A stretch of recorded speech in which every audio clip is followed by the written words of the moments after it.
We are going to reset your Gmail settings to default right now. So open up your Gmail account on your computer and look at the top right corner of the screen.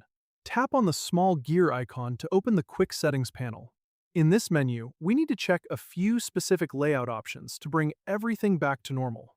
First, scroll down to the Density section and select Default. Right below that, look at the Themes section and make sure your theme is set back to the standard Light Default option. Now, move down to Inbox Type and select Default from the list. The important thing is the reading pane setting just underneath, so scroll down and toggle it to No Split. Now, look back at the top of that menu and click on See All Settings. This opens up your main General tab. We want to check your display language at the very top, so click the dropdown and choose your standard regional language. In my case, that is English. Scroll all the way down to the bottom of this page and click Save Changes to apply these adjustments. Your inbox will reload, so go ahead and click that gear icon again and select See All Settings. This time, click on the Inbox tab at the top of the page.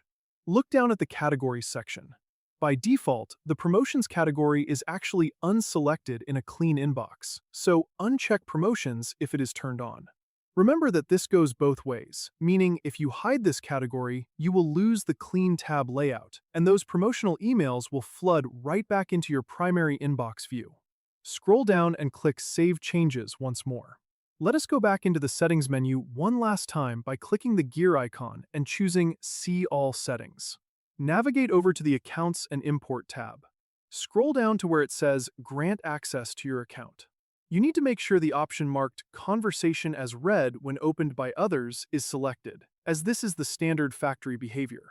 Right above that, under Send Mail As, confirm that your main account email address has the default label next to it. If it does not, simply click Make Default next to your primary address. Scroll down, click Save Changes, and your entire layout and account behavior are now fully restored. I hope you found this tutorial helpful, and I will see you in the next one.